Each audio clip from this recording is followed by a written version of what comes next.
see you, my friend. Welcome to AquavteInnovations. Here, we test fishing products to hold manufacturers accountable to both quality and price. Today is going to be the first intro into a series testing fishing line, starting with fluorocarbon first. Fluorocarbon was introduced as a competitive upgrade to standard monofilament fishing line. The advantages boasted by manufacturers is that fluorocarbon is stronger, more abrasion resistant, absorbs less water, and is less affected by UV rays. Now, fluorocarbon is a fluorinate chain of compounds commonly used in products in everyday household for waterproofing, weather sealants, and conditioning.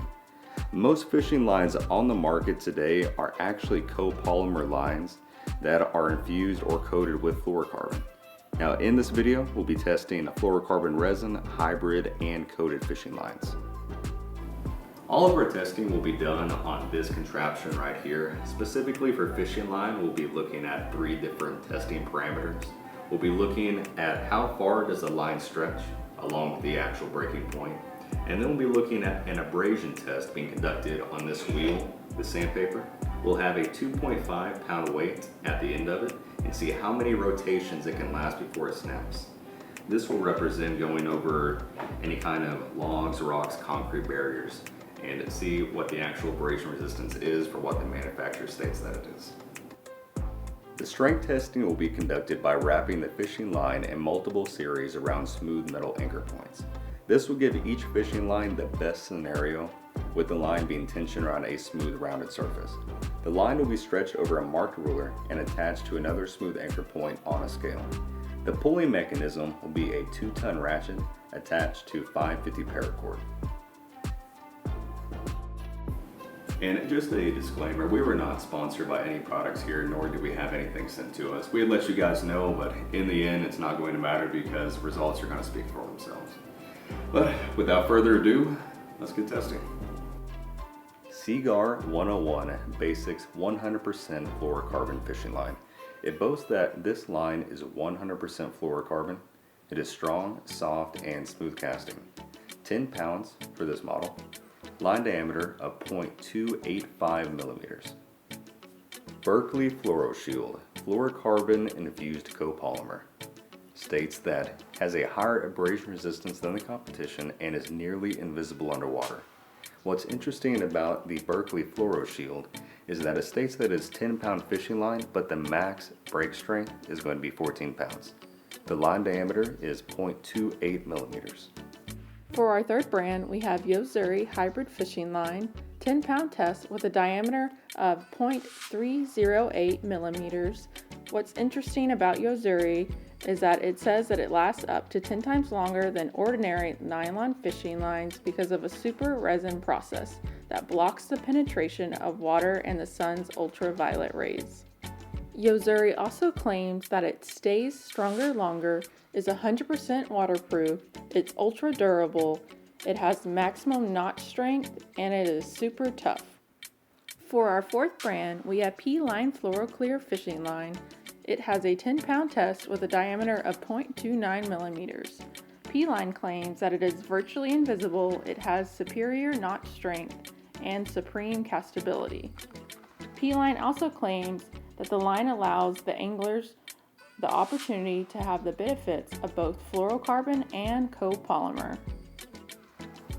The pricing chart here is based off of when we uploaded this video and the prices at our local academy, Walmart, and Amazon. For Seaguar, at $9.99 for 200 yards, we get a price per yard of 0.049. For Berkley, at $10.99 for 300 yards, we have a price per yard of 0.036.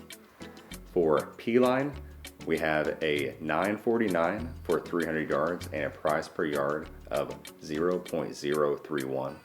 And the best for the price standards would be Yo-Zuri at $6.99 for 275 yards, giving a total price per yard of 0.025.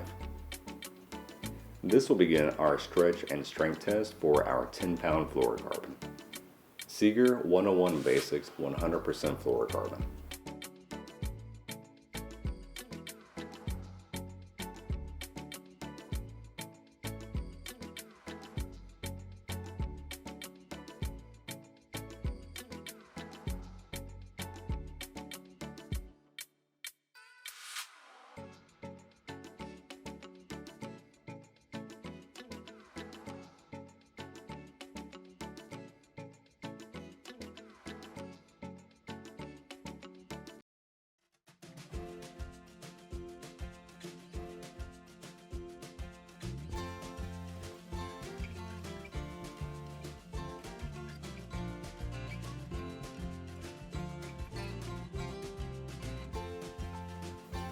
The following stretch results will be based off of a 1 foot length of line that was used. Test number 1 was 5 1/8 inch, resulting in a 42.70% stretch capacity. Test number 2 was 5 7/8 inch, resulting in a 48.95% stretch capacity. Test number 3 was 4 1/8 inch, resulting in a 34.37% stretch capacity. The average from that original 1 foot length was 42.01% stretch capacity for the original 1 foot length of line. For Seaguar, we're looking for a 10-pound minimum weight to reach for the strength results. Test number 1 resulted in 7.4 pounds, being 2.6 pounds off of our target mark. Test number 2 was 9 pounds, 1 pound off from our target mark. And test number 3 was 10.6 pounds, actually being plus 0.6. All of these will average out to 9 pounds, being 1 pound off from our target mark of 10 pounds. Berkley FluoroShield.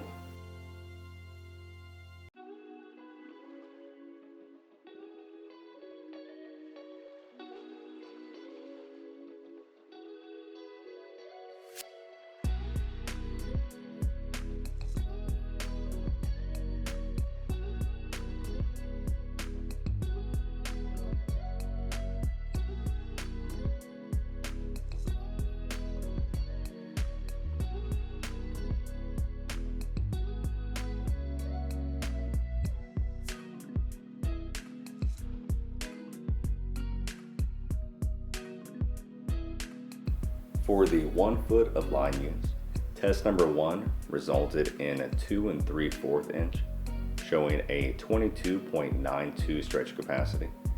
Test number 2 was 2 5/8 inch, showing a 21.86% stretch capacity.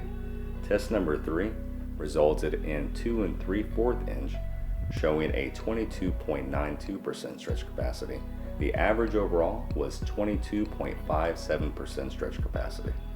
For Berkley FluoroShield, it does show that it has a max break strength at 14 pounds, but we're going to use the minimum 10 pounds as the standard for this test. For test number 1, we reached 9.8 pounds. It's going to result in a negative 0.2 pounds from 10 pounds. Test number 2, again, we reached 9.8, the same negative 0.2 from our 10 pound mark. Test number 3, we reached 11.2 pounds. That's going to be plus 1.2 pounds from our 10 pound mark. All averaged out at 10.27 pounds, 0.27 above our target weight, which is 10 pounds.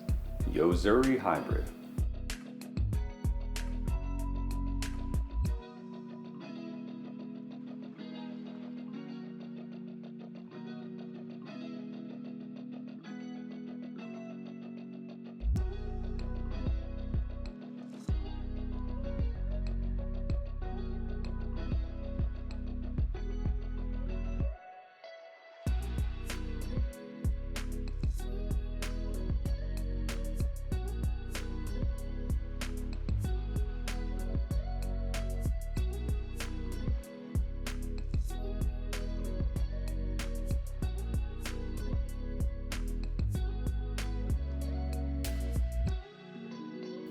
For our 1 foot of test line used, test number 1 resulted in 2 3/4, showing a 22.92% stretch capacity. Test number 2 was 2 5/8 inch, showing a 21.86% stretch capacity. Test number 3 resulted in 3 7/8 inch, showing a 32.29% stretch capacity, all averaging out to 25.69 stretch capacity. For Yo-Zuri, we have a 10-pound goal weight. Test number 1 showed 11.2 pounds, positive 1.2 pounds. Test number 2 was 14.6 pounds, positive 4.6 pounds. Test number 3 was 15.8 pounds, positive 5.8 pounds. Shows our average being 13.86 pounds. That's going to be 3.86 pounds above our 10-pound goal weights. P-Line Floroclear.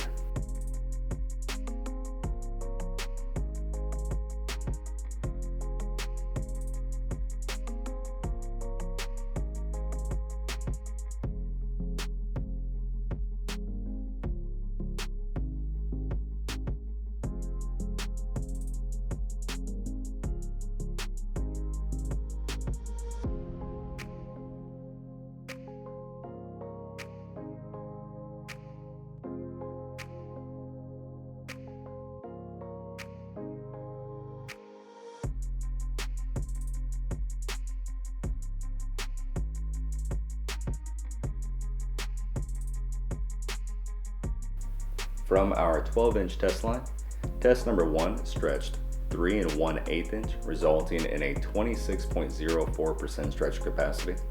Test number 2 was 2 7/8 inch, resulting in a 23.96% stretch capacity. Test number 3 was 3 1/2 inch, showing a 29.17% stretch capacity, all averaging out to 26.39% stretch capacity. For P-Line Floroclear, we have a goal weight of 10 pounds for the strength results. Test number 1 was 13.2 pounds. It's going to be positive 3.2 pounds. Test number 2 was 11.2 pounds. It's going to be positive 1.2 pounds. Test number 3 was 12 pounds, positive 2 pounds. With an average of 12.13 pounds, it's going to be positive 2.13 pounds from the original 10-pound goal weight. For the stretch results, again, we used a 12-inch section of line. I understand this is a very subjective testing parameter, but each of the lines had the exact same testing conditions. Seaguar had a total stretch capacity of 42.01%, P-Line at 26.39%, Yo-Zuri 25.69%, and Berkley at 22.57%. The strength results were very surprising, especially looking at the price per yard along with the total stretch capacities. All of them had a 10-pound baseline that they were supposed to reach. We have Seaguar at 9.0 pounds, so 1 pound under. Berkley at 10.27 pounds, 0.27 pounds over. We have P-Line at 12.13 pounds, 2.13 pounds over. And Yo-Zuri coming out on top at 13.86 pounds, 3.86 pounds over the target mark of 10 pounds. Abrasion testing for the fluorocarbon fishing lines. Seaguar 101 Basix 100% fluorocarbon.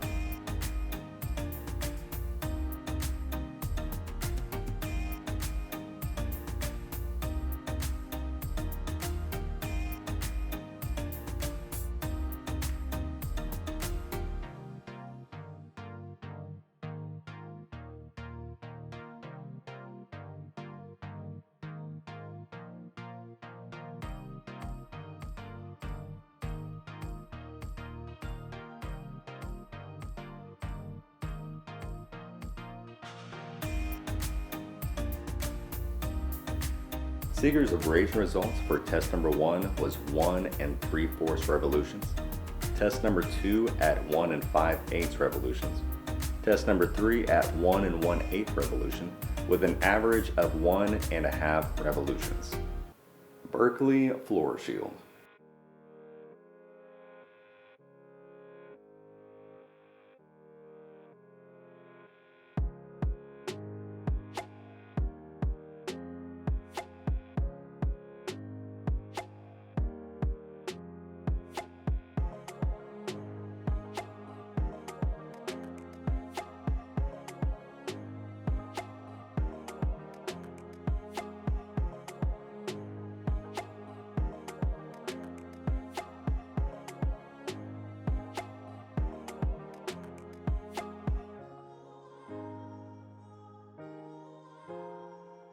The FluoroShield's abrasion results for test number 1 was 2 3/4 revolutions.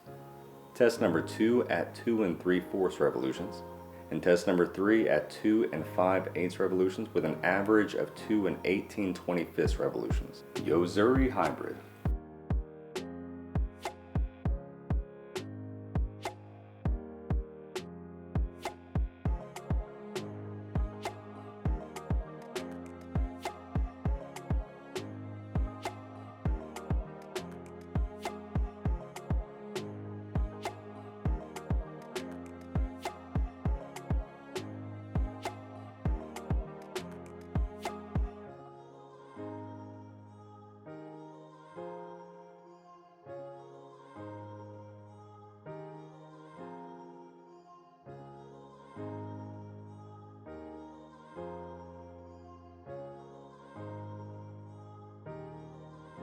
For Yo-Zuri's abrasion results, in test 1 we have 3 7/8 revolutions, in test 2 we have 4 3/4 revolutions, and in test 3 we have 4 1/8 revolutions.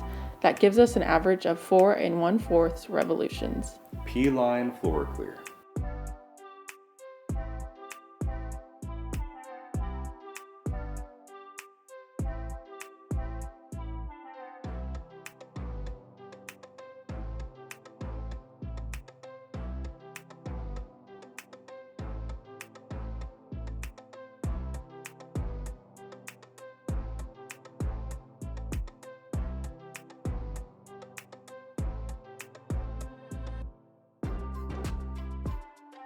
For P-Line's abrasion results, in test 1 we have 3 revolutions, in test 2 we have 2 5/8 revolutions, and in test 3 we have 2 3/8 revolutions. That gives us an average of 2 2/3 revolutions.